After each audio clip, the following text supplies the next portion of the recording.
वक्त खाया जाता है? नहीं, सबसे पहले तो जिस समय नवल किशोर जी ने बहुत सारी बातें कही, आपको मुझे अवसर देना चाहिए था उनके सवालों का जवाब देने में। उसमें तुहिन सिन्हा क्या कहते, वो बेहतर था, बिहार सेंट्रिक सवाल थे, उसका जवाब आपको मुझसे लेना चाहिए था। और दूसरी तरफ आशुतोष जी को आपने काफ़ी धैर्य के साथ सुना, और मैं मानता हूँ एंकर की भूमिका एक कुशल रणनीतिकार की भी होती है। किस सवाल को किस तरीके से कहाँ पहुँचा दिया जाए, उसमें बखूबी आपने इस पूरे प्रकरण को बहुत तार्किक नहीं रहने देने की योजनाबद्ध तैयारी कर रही थी। नहीं, ऐसा आरोप अब बिहार क्यों मांगता है? नहीं मानक जी, नहीं राजीव जी, मैं देखिए, मैं एक बात आपको कहना चाहता हूं। देखिए, ऐसा आरोप मत लगाइए। आप हमारे साथ कितने टाइम से डिबेट कर रहे हैं? आपको पता है हमारे शो पर ना तू मैं होती है, ना मुझे आज ऐसा लगा। नहीं, अगर आप कहेंगे जानबूझकर मैं कुछ कर रहा हूं, प्लीज, मुझे ऐसा लगा उसे। आपको पता है इस डिबेट पर 3 लोग बोले नहीं थे, नवल किशोर, आशुतोष और राजकुमार भाटी। नवल किशोर के बाद, ताकि दो लोग को थोड़ा टाइम मिल जाए, आशुतोष और राजकुमार भाटी को मैंने पहले समय दिया। तुहिन सिन्हा क्या बोलेंगे इस पर, ये आपकी बात गलत है। आप तुहिन सिन्हा आप ही के सहयोगी हैं और मुद्दा चल हो जा शुरू। केसरिया से मन जोगी हुआ रे, दिल झूमे देखो पतवारा हुआ रे, दिल झूमे देखो पतवारा हुआ रे। हर पल मनाओ केसरी त्योहार। विमल, बोलो जुबान केसरी। बिहार की मांगों का है जो केंद्र सरकार को माननी है। तो तुहिन सिन्हा बिहार को भी समझते हैं भाई, वहीं से आते हैं। नहीं, बिहार झारखंड को समझते हैं, रूलिंग पार्टी के प्रवक्ता हैं, तो इस पर वो भी बोल सकते थे। और तीसरी बात, नहीं मानक जी, अगर सब कुछ आपने सही कहा है, तो मेरे बदले भी आप अपनी ही बात कहें। अरे राजीव जी, आपके शो का आखिरी समय है, और मैं समझता हूं जो महत्वपूर्ण बातें कहनी है वो कहने दीजिए।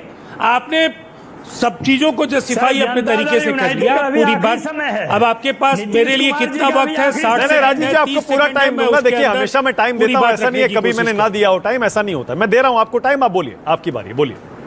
लेकिन मैंने इसके पहले आपको ऐसी बात कभी कही नहीं होगी, और मैंने जो कुछ कहा वो कहीं ना कहीं मैंने सोच समझ कर कहा। उस पर मुझे कोई पछतावा भी नहीं है, पहली बात। अब देखिए एक चीज क्या है, जिस समय मैंने आपको बताया कि बिहार का ग्रोथ रेट नीतीश कुमार जी के कार्यकाल में कई ऐसे वर्ष हैं जहां सर्वश्रेष्ठ जो ग्रोथ रेट हो सकता है वो बिहार का रहा है।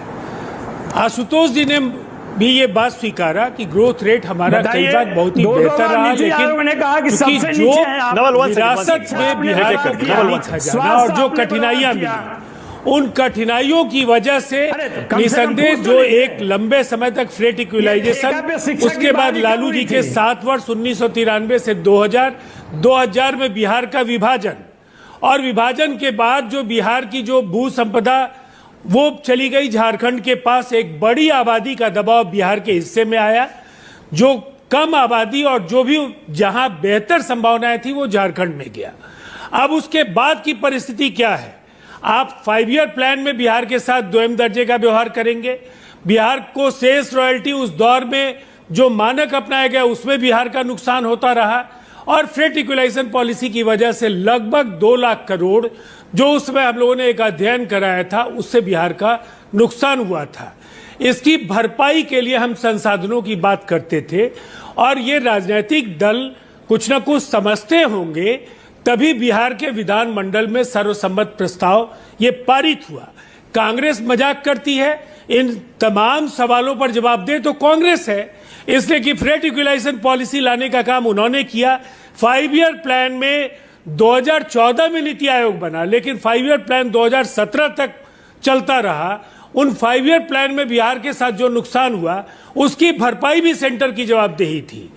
तो हमारा ये कहना, हम तो लगातार बिहार के विमर्श में, नीतीश कुमार जी जब केंद्र में आए, बिहार की राजनीति के केंद्र में आए, उन्होंने क्रेडिट डिपॉजिट रेशियो का सवाल उठाया, टैक्स हॉलीडेज का सवाल उठाया, उन्होंने फ्रेट इक्विलाइजेशन पॉलिसी के नुकसान का सवाल उठाया, स्पेशल कैटेगरी स्टेटस की बात की, बाढ़ को लेकर के, सुखाड़ को लेकर के। नहीं तो बिहार में जो प्राइवेट मिलिशिया, जातीय दंगे और जिस तरह से नरसंहार होते थे, बिहार की पहचान तब वहां थी। विमर्श का पूरा स्वरूप बिहार में बदला 2005 के बाद।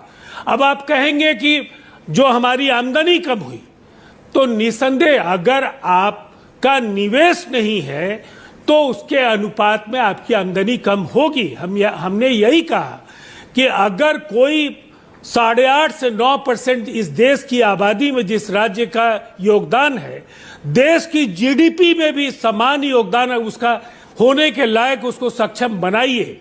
सेंट्रल टैक्सेस में हिस्सेदारी का सवाल हो, बैंकों के क्रेडिट डिपॉजिट रेशियो। मैं एक उदाहरण देता हूं, आज लंबे संघर्ष के बाद बिहार 48 से 50% तक पहुंचा, और बिहार के पैसे से अगर महाराष्ट्र और दक्षिण भारत के राज्यों का विकास होता है तो निसंदेह बिहार का नुकसान तो होता है। अगर उस बिहार में उद्यम लगते तो ज्यादा रोजगार होता। ये एक लैंडलॉक्ड स्टेट है, इसके साथ कई व्यवस्थाएं थी। राजीव जी, तब हम लोगों ने केंद्र को ये बात कहा। राजीव जी, उम्मीद करता हूं कि आपकी बात पूरी हो गई होगी। अब आप शिकायत मत न करेंगे कि आपको मैंने मौका नहीं दिया। चलिए, हाँ आलोक जी, जल्दी से, टाइम खत्म हो रहा है। आलोक जी कुछ कहना चाह रहे हैं, जल्दी से बोलिए आलोक जी। देखिए, 3-4 चीजें यहां पर स्पष्ट तौर पर आई कि जेडीयू के हमारे भाई जो हैं स्पष्ट होकर बीजेपी से ये भी नहीं कह पा रहे हैं कि हमें बिहार के लिए क्या क्या चाहिए। आज वो पूरी तरह से घुटने टेक चुके हैं जो शुरुआत हुई थी। आज तुहिन ने तो मना कर ही दिया कि 11 पार्टीज हैं, 11 राज्य हैं, 11 लोगों के ऊपर विचार करेंगे। तुहिन ने बिल्कुल क्लियरली मना कर दिया, और ये दोनों लोग जो हैं खिसियानी बिल्ली खंबा नोचे की तरह हालत इनकी खराब हो गई है। नीतीश जी ने सीएम पद को बने रहने के लिए पूरी तरह से बिहार को जिस तरह से गड्ढे में ढकेला है, आज वही काम बीजेपी के साथ मिलकर अपनी सीट को बचाने के लिए फिर कर रहे हैं। और ये देश के लिए दुर्भाग्य होगा कि पैसा दो, पैकेज दो, फिर समर्थन लो, फिर सरकार को बचाओ। बार बार राष्ट्र निर्माण। अरे भाई, एक राज्य है, अपने पर राज्य का निर्माण करेगा वो, उससे राष्ट्र निर्माण होगा, स्वाभाविक है। लेकिन एक बार भी टीडीपी की प्रवक्ता महोदय ने एक बार भी नहीं कहा कि हम जो मांगे हैं उनको रखेंगे। और उसका कारण सीधा है कि इन लोगों को स्पीकर लायक भी मोदी जी ने नहीं समझा। Okay, 30 second Rajiv Ranjan, 30 second Jyotsna ji. Rajiv Ranjan बोलिए पहले आप। राजीव जी बोलिए।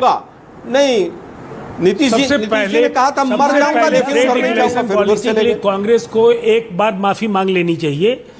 बिहार के बहुमूल्य 40 वर्ष इन्होंने उसको लगातार अंधेरे के गहराइयों में धकेलने का काम इन्होंने किया। हर 5 ईयर प्लान में बिहार के साथ बेईमानी की। बिहार के क्रेडिट डिपॉजिट रेशियो को बिगाड़ने में इनकी खलनायक की भूमिका रही। इसीलिए सवाल क्या करेंगे नहीं। ओके, ज्योत्सना जी 30 सेकंड। ज्योत्सना जी बोलिए।